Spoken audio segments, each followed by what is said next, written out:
Good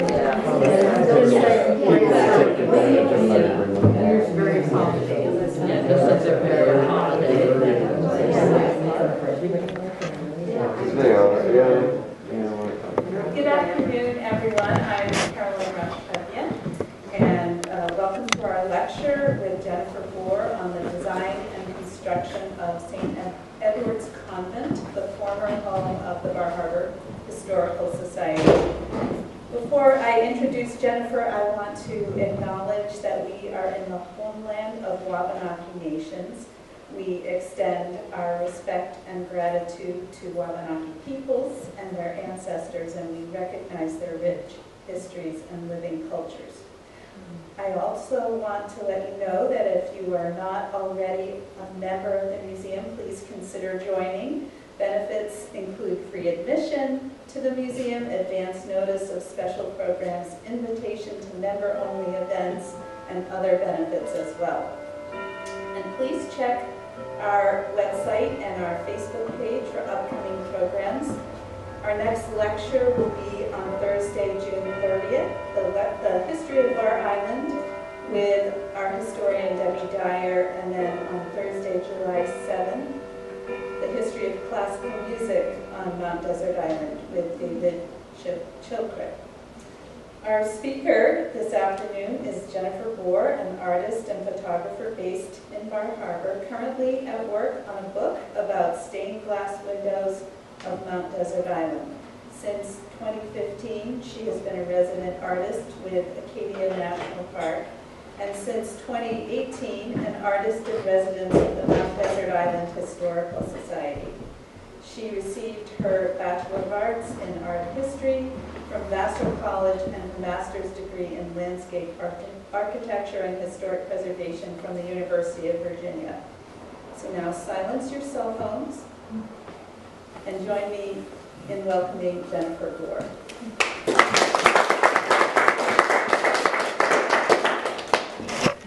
Thank you. Can you guys hear me okay? Yes.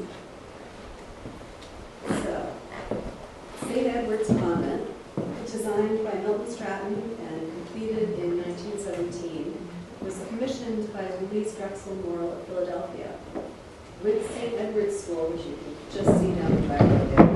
Directly behind it, it formed part of a complex of buildings supporting Holy Redeemer Catholic Church.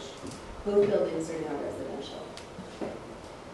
So, as Carolyn just said, a lot of you know I'm working on a book documenting local stained glass. And as part of that project, I've been going all over the East Coast to different archives.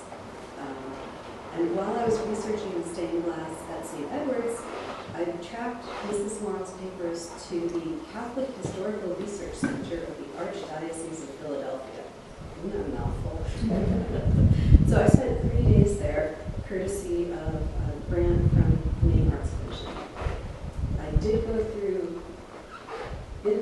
all of those boxes, and I did find a lot of information about the windows, but I also found pretty complete documentation about the design and construction of St. Edward's. There are contracts, plans, letters, change orders, insulting letters. So this entire talk is basically an elaborate digression off of the stained glass project. And one major point of doing this is I wanted to let everyone know that there's this incredible trove of information. There's also a similar amount of documentation for St. Edward's School and also for Robin Hood Park, which Mrs. Morrell donated to the town. They've got all the keys and everything. It's way too much of a information for me, but if anyone's interested, I can show you where all that is. So let's start with a little bit of background about the main players in the story. The Drexels, the Morrells, the Strattons, and the Lawrences. And stay with me, this will all be relevant, I promise. So Francis Drexel was a partner in the Philadelphia banking firm of Drexel and Company with his brothers Anthony and Joseph. You can ignore Joseph, he doesn't come into this again, but Anthony's important. The company was involved in financing the Mexican-American War, the Union Army during the Civil War, and a number of large-scale industrial projects. They had offices in Philadelphia, New York, San Francisco, London, and Paris. Now, Frances had 3 daughters, and whenever I see this picture, the Schuyler sisters from Hamilton plays in my mind. So Elizabeth, Catherine, and Louise. Their mother, Emma, was an active philanthropist with socially conscious principles, and they actually opened their house sometimes 3 times a week to dispense food, clothing, money, and medicine directly to people who needed it. They gave as much as $20,000 a year in like $1880, something like $33,000 now. And the 3 girls assisted their mother with her charitable work. Frances and Anthony gave them lessons in financial affairs and taught them, I love this, how to analyze the effectiveness of a charitable organization. Like, where's your money going to do the most good? I love that they had that training. After their mother's death in 1883, Elizabeth, Catherine, and Louise continued the family's charitable work. According to Anthony's biographer, their uncle, and I quote, hired a private railroad car so his nieces could see firsthand the deplorable conditions of reservations in the West. To reach some missions, Elizabeth and Louise raced across the prairies on horseback, while Catherine, a less confident equestrian, traveled by carriage. Now, when Frances died in 1885, he left his daughters $14 million, which is something like 400 or 500 million in today's money, which they divided evenly between them. They were probably the wealthiest women on the East Coast, and at the time that their father died, none of them was married, so they had complete control of their own money. And a lot of their doings actually made front page news. Oh, whoops, I missed one. This is the oldest sister, Elizabeth. She started the St. Francis de Sales Industrial School in Eddington, Pennsylvania in 1888. It was one of Pennsylvania's first trade schools for orphan boys of all races. She married a lawyer in 1890 and died shortly after in childbirth. So the middle sister, Catherine, became a nun, which was apparently a terrible shock to Philadelphia society, probably a huge disappointment to the male half. And it made, like, these headlines were around the country, like people in St. Louis were horrified or disappointed. Let's see. She later founded a new order called the Sisters of the Blessed Sacrament and took the name Mother Catherine. She was actually canonized in 2000 as St. Catherine Drexel. These girls never did anything by halves. So the youngest daughter, Louise, supported numerous building projects for Catholic communities around the country, including she took over the Eddington School that her sister had established. She was an active participant in the design and construction, and sometimes the administration. She often commissioned furnishings and carpentry from Eddington, the vocational school, including the altar and a lot of the interior woodwork over at the convent. So she married Edward Morrell in 1889. He had been born in Newport, Rhode Island, graduated from the University of Pennsylvania Law School, joined the Pennsylvania National Guard, and eventually became a brigadier general. He was elected to Congress in 1900 and re-elected 3 times. Their primary home was in Torresdale in North Philadelphia. And General Morrell, I think, also came from a fairly socially prominent family, but nobody on the East Coast could match the Drexel money. Okay, local people. I don't have a photo of any of the local people, so I've made a collage to represent them. Milton Stratton, the architect of the convent, was born in Hancock, Maine in 1871. His father was a house painter. In the 1880s, Stratton worked in the Boston architecture firms of Little, Brown & Moore and Cram, Goodhue, and Ferguson. He returned to Maine in 1892, and if you guys know Fred Savage, they were partners for 6 years. And then Stratton established his own office. He married Alice Fickett of Millbridge in 1905 and died in Bangor in 1938. Meanwhile, in 1903, Stratton's sister Gertrude married A.E. Lawrence. Abbot Edwin Lawrence was born in Cutler, Maine, son of a ship's carpenter. He had a farm in Michigan somehow in the 1880s, and while he was in Michigan, he married Nona Hanscom of East Machias. And I don't know how he ended up in Michigan or how he met a girl from East Machias out there, but he, by 1900, he was widowed, established as a building contractor in Bar Harbor, and living on a Hinkley Way with his daughter Eva, who was a school teacher here.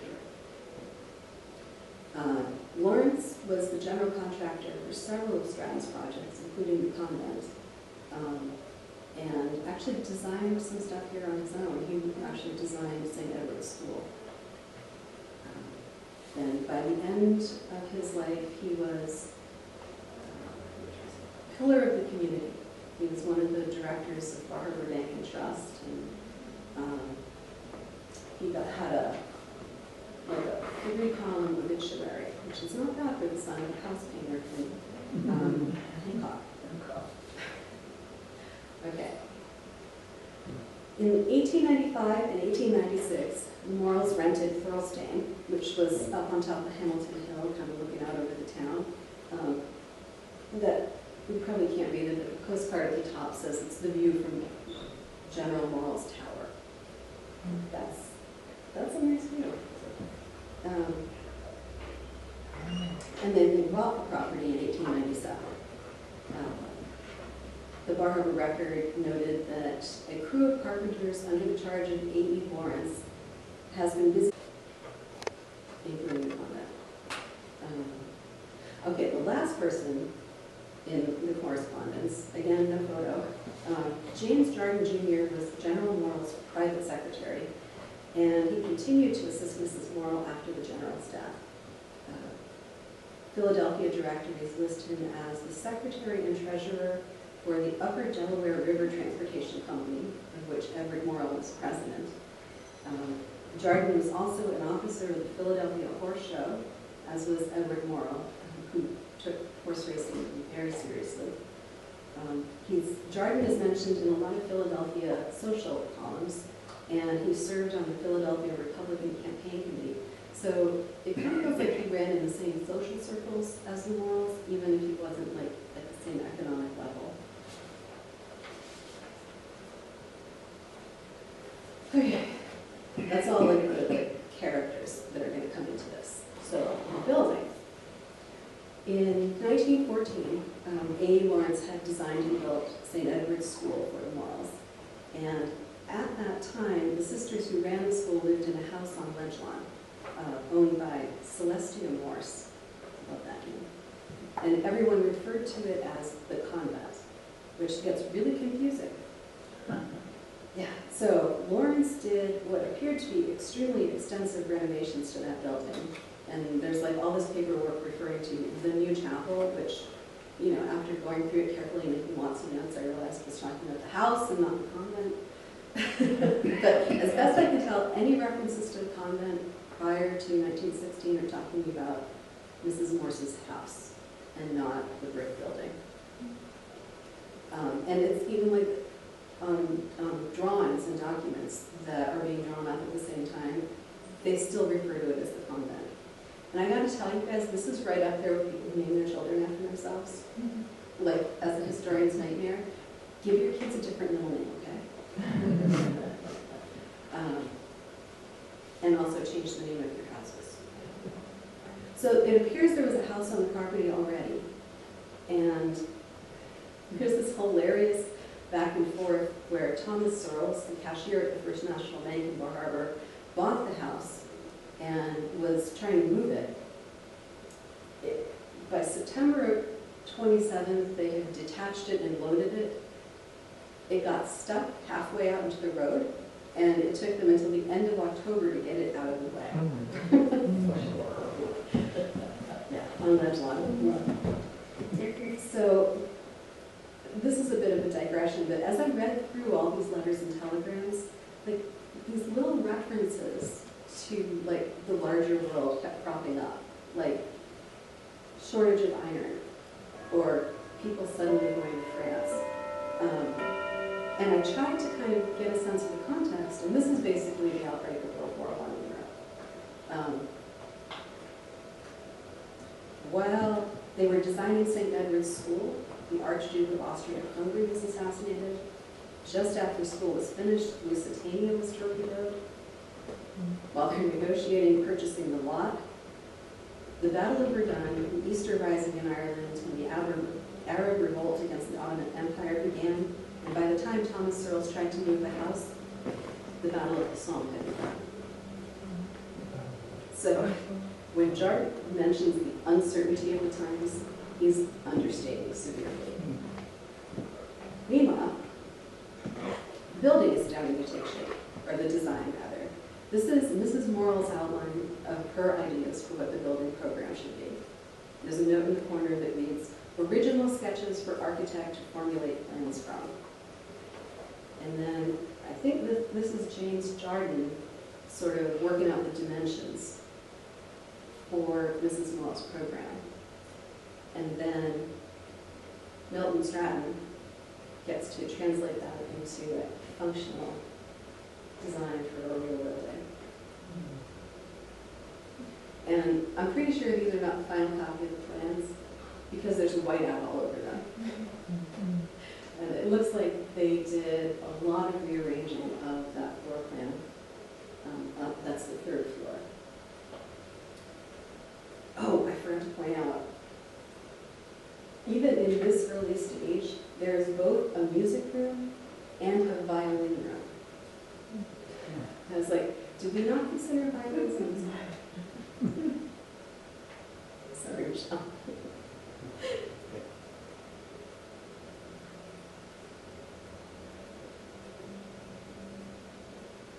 Okay, so as soon as Stratton has the preliminary design worked out and the draft specifications, James Jardine immediately sends all of that to his own contractors in Philadelphia, asking them to check for errors and make suggestions on improving these. And like, in all of their letters, like the Strattons, the Lawrences, and James Jardine hang out. Like the guys go fishing together. I'm not sure what the women do, but they hang out too. And there's like this friendly banter through all of their letters. But in spite of like that friendship, Jardine never really seems to have much faith in Stratton's abilities. And through the entire project, he has other contractors double check Stratton's work. So one way or another, by October of 1916, everyone was on board with the building was going to be brick with cast stone trim and details. I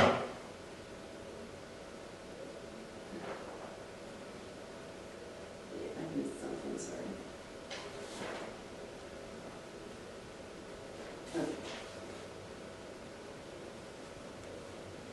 Okay. This is pretty typical of Mrs. Morrell's attention to detail. This is 1916. She's already been through at least half a dozen other major building campaigns. And she has a fair amount of expertise in school design and church design. So this is her take on one set of Stratton's draft specifications. And she has gone through and considered and given her comments on everything from the mortar color to the diameter of the stair balusters, which she thought were a quarter inch too narrow. If I had been Stratton, every time a letter from her came, I'd been like, oh God. But the thing is, she knew what she was talking about.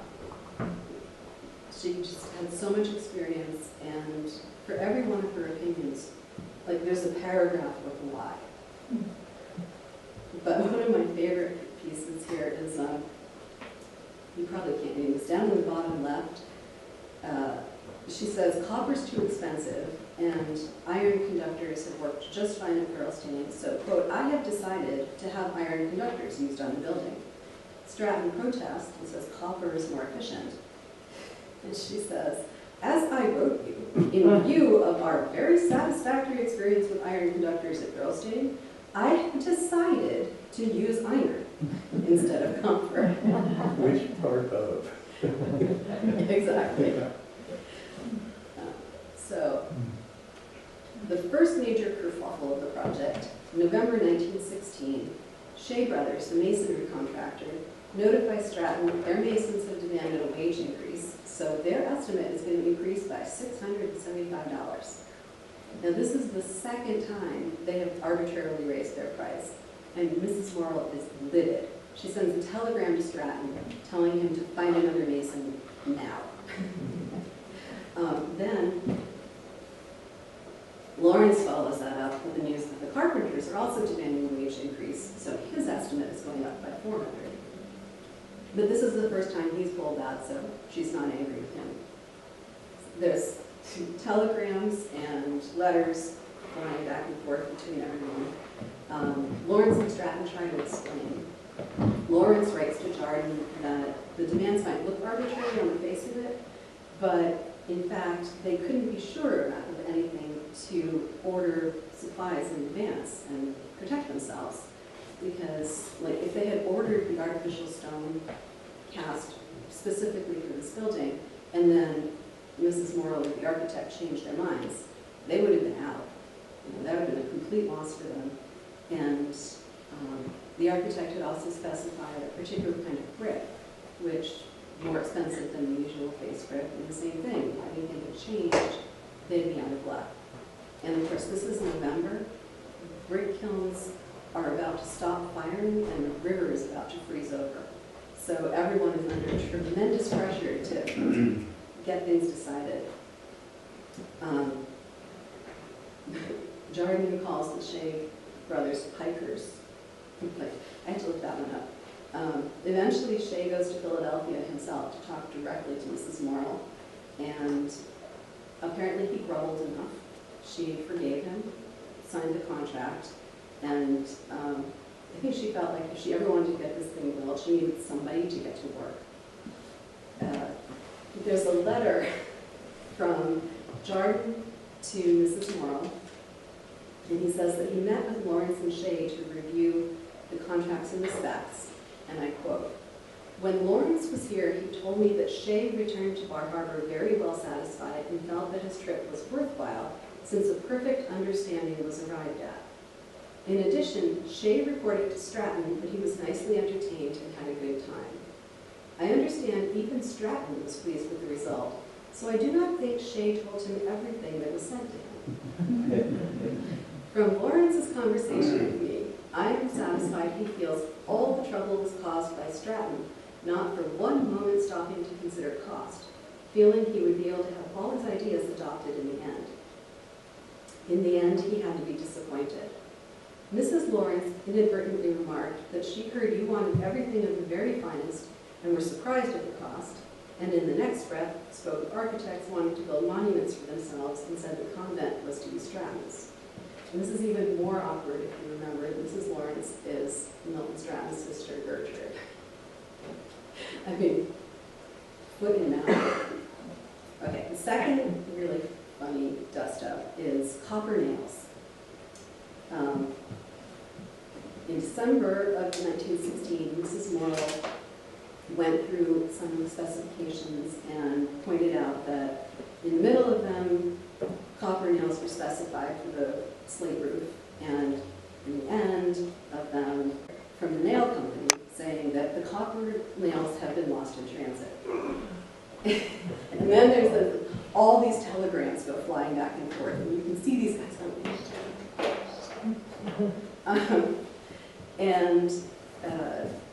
Eventually, Jardine finds copper nails in Philadelphia and has them express shipped up to Bar Harbor. And the funniest part of this is that, as far as I can tell from this paperwork, nobody tells Mrs. Morrell this. There's like not one letter to her. You can see these guys are just like going nuts in the background. You probably didn't think archives were this entertaining. So I should probably talk about the building before we run out of time here. So the convent originally was designed with a side porch. And are you guys familiar with, like, at least the outside of the building? So you know that's not there anymore. But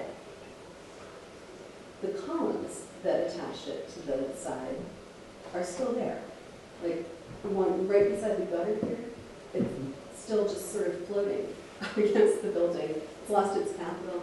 And the other one is in that second photo, kind of over past the edge of the porch there. It's got a weird little lantern on top. And the cast stone railings appear to be all there.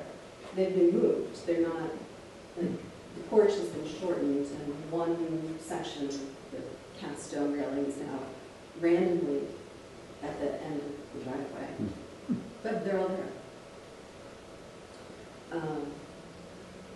Okay, this is fun.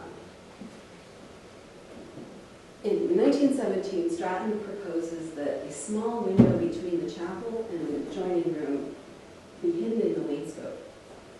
Everybody loves this, and they never actually say what this window is for, but Kim Swan told me that it was a confessional.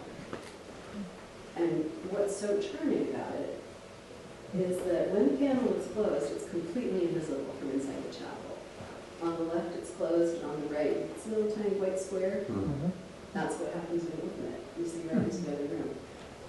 And this is what it looks like from the other side, looking into the chapel. Kind of a neat thing. Okay, so stained glass windows in the chapel. And this is how I got into this, so I know the most about the stained glass. So the glass in the chapel, the stairway, and the front hall were all made by the Century Stained Glass Works in Philadelphia, shipped to Bar Harbor and installed in December of 1917. Now, there's a bit of a mystery about those pale green windows in the chapel's bay window. So Century's estimate refers to them as, quote, 3 false windows showing only one outside of the front of the sanctuary. And there's a bunch of other times in the correspondence that they're referred to as false windows. Photos from 1990, when it was the Zen Center, show that as a solid wall. And I can't tell from the old photos, it's not clear enough whether they were false or not. And like, I haven't solved this to my satisfaction. I don't know if they were installed as false windows and that's the original wall, or if like various owners have opened them and closed them over the years. If anybody has seen the interior of this prior to the Zen Center, I would love to see earlier photos of that. Okay, the windows depict the patron saints of Louise, Edward, Louise's father Francis, and her uncle Anthony. This is St. Edward the Confessor, patron saint of Edward Morrell. He is holding a model of the original Westminster Abbey, which was begun during his reign. It was torn down in 1245 and replaced with the current building. And the funny thing about this is Edward is usually shown holding the ring. There's this complicated story where he gives the ring to a beggar and it turns out to be St. John the Evangelist. So most times that you see him, he's holding this ring. I think that they chose to show him with the Abbey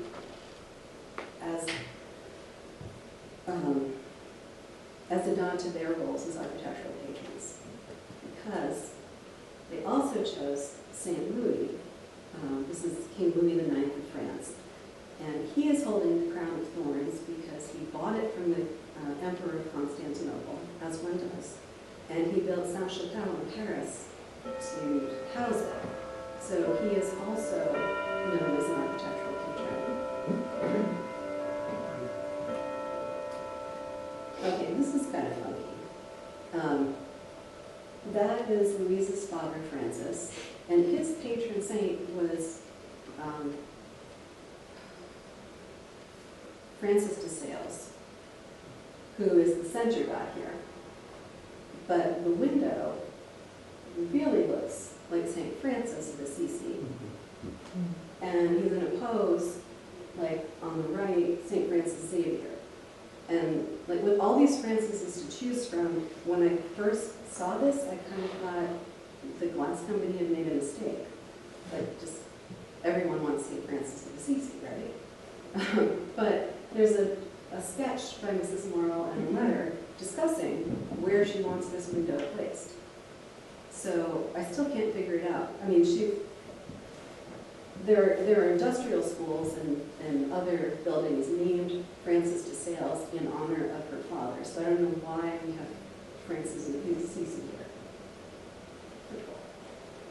And this is her uncle Anthony, and his patron saint is St. Anthony of Padua. Now this is a little bit of a digression, but St. Anthony's history is kind of cool. So he was a Franciscan priest, admired for his knowledge of scripture and eloquent sermons. His learning was so well thought of. Francis of Assisi put him in charge of the education of Franciscan friars, and early images usually show him holding a book.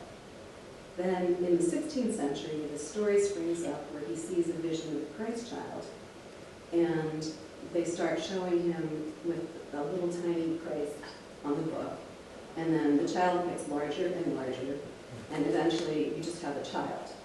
It replaces the book completely. And I found the image I'm pretty sure that this window was based on. I can't find the original. This was a super popular devotional image on prayer cards and prints and stuff in the early 20th century. It's got to be based on a painting, because there's a lot of other images that are derived along the same lines. And you can tell that it's not just an accident. Look at those hands. Are those not the weirdest? Like you try to make your fingers do that. Especially the one like holding the baby on the bottom. Like, that's just not how hands work. So clearly, whoever drew the window was working from the same image that the print was taken from. Okay.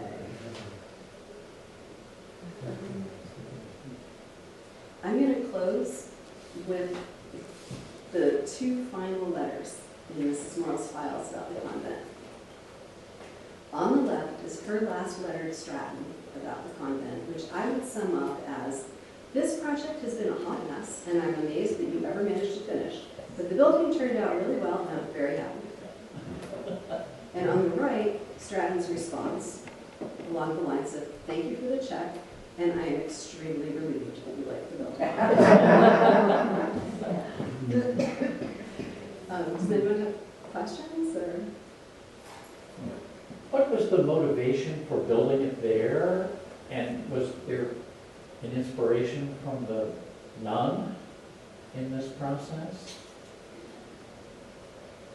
Was there a strong Catholic community in Bar Harbor that generated it? It was related to the church, sort of. The nuns who lived in this convent taught and ran St. Edward's School.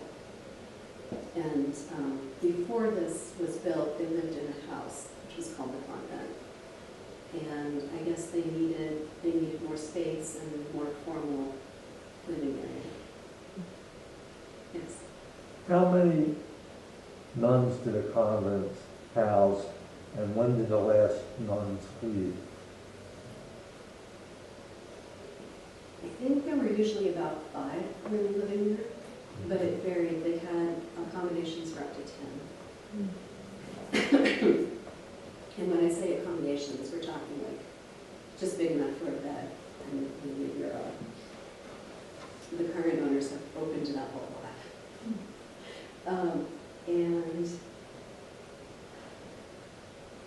1970s, I think, the last sisters left. Did the school close at that time? I think the school stopped being like a parochial school in the 70s maybe, and it was just like Sunday school, but more than once a week. Yes? The original convent house, I imagine that's not standing today, but do you have any idea where it was on Ledgelawn? I don't. Okay.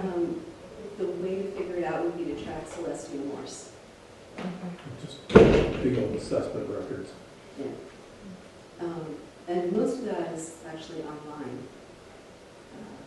It would be possible to figure that out. And it might very well be standard. Ledgelawn's got some nice little houses. There's a sort of enclosed porch situation on the back of the building between it and the school. Do you know if that is original to the design? It is. Let me see if I can. You can see it on the back there. Oh.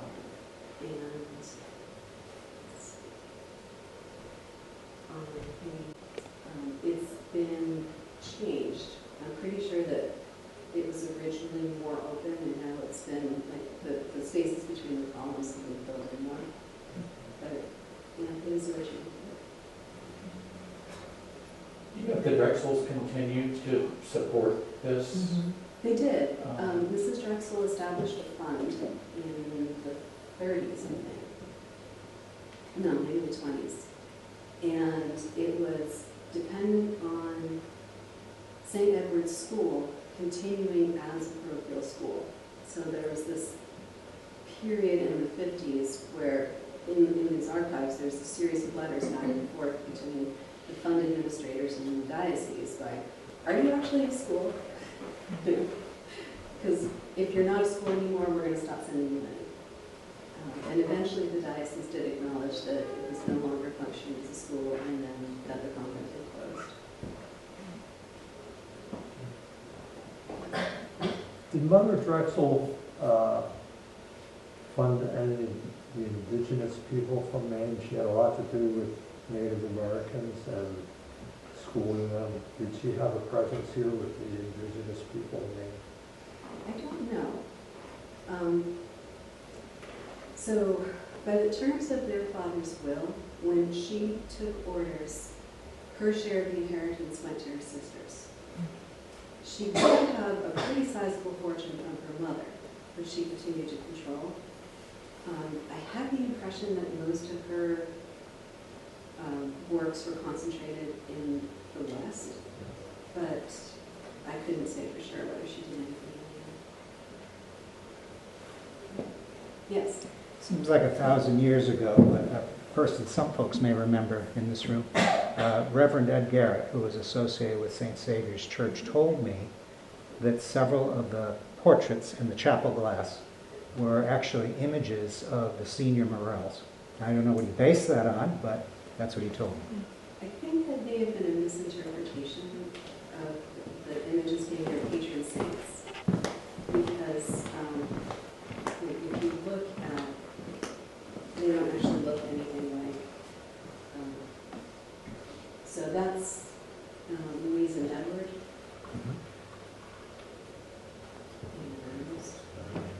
And that's Edward and St. Louis. So there isn't much resemblance there.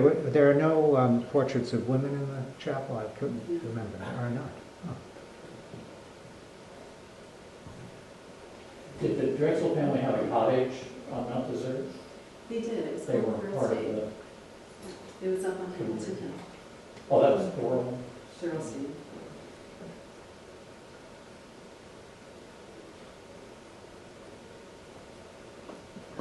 If we have a little bit of time, I wanted to share something with you guys. Oh, sorry, I forgot to show you this. There, that's what it looks like now of what the original design was. But also in the archives in Philadelphia are just like this trove of completely random photos of the Morrells in Maine. And that's Edward in the canoe and on the deck of the boat. This is some kind of clam bake going on. They have no idea what they're doing. They're all applauded. If you look closely, everyone who's there is like, and they were just so much fun to look at. Thank you very much, Jennifer.